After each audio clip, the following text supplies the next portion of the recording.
To celebrate October, we are reviewing Oktoberfest Beer and Blood.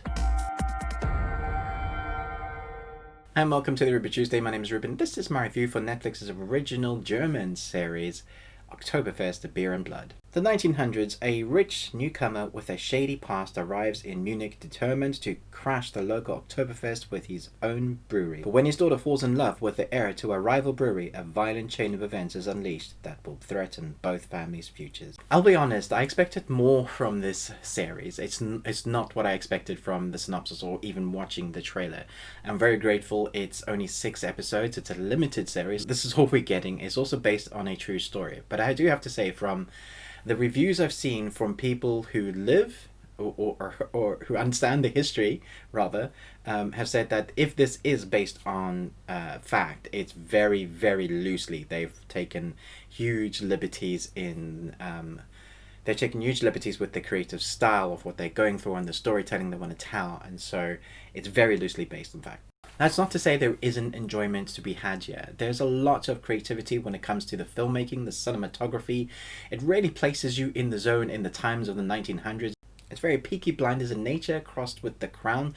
So if you like that sort of stuff, you're going to like this. I do have to say there's a lot more soap dialogue than I was expecting, and even soap-esque editorial structure, the way the story is structured. So in between the brutality of the story, as each episode unfolds, as these families go head to head, it is very soap in nature. It feels like almost a period piece soap, but with a lot of drama added into it, a lot of gore at times, a lot of brutal tactics from both sides of the parties. It's an interesting story because you kind of want to know who's going to settle on winning and who is the winner. That doesn't feel like there is a huge winner, just everybody's kind of backstabbing each other, almost a Romeo and Juliet story with these two families, you know, that kind of story.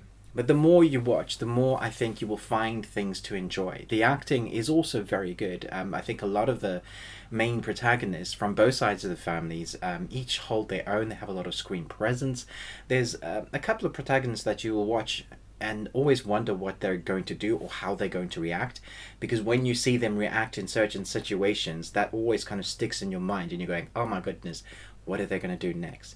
And if you don't know the history, then and because it's so far removed from, I guess, the truth, I think it'll keep you guessing. Like I said, the cinematography, the sound effect, the costume design, all very much places you in the zone. So I think the creativity, how it's put together, is very interesting. I think that will keep you engaged.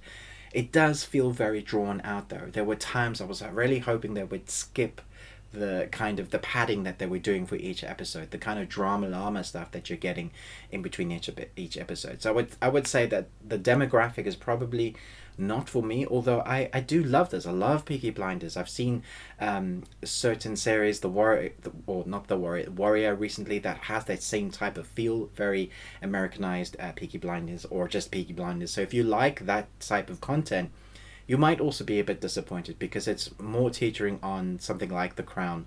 There's not court intrigue or anything like that, but there's definitely family drama, very dynasty-like. There's a few reviews where I've read which has even compared it to an old-timey dynasty. So that gives you an idea of everybody's sleeping with each other, everybody's backstabbing each other. You know, it's that kind of storyline.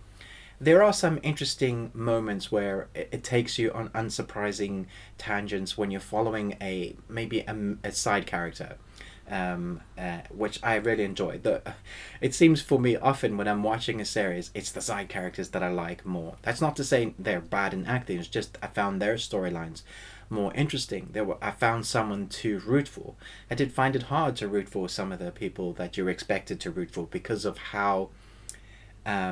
it's not black and white, so they're not exactly good. There's no really good family here. They're all kind of doing what they need to get one up each other, and that story is okay.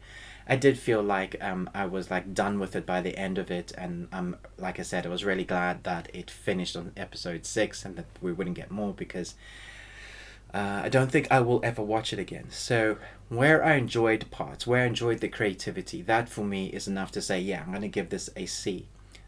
However, had there been more episodes, I would definitely drop it. So it's down the line, middle, because of the creativity, the way it looks, the acting is all great, the storytelling in parts is good, but because it's how it's drawn out and it has a lot of drama, that I just wasn't expecting from this, or that type of dynasty soap or drama.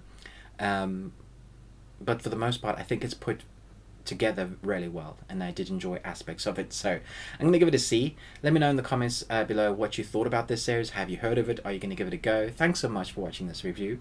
But most of all, until next time, remember, live long and Tuesday.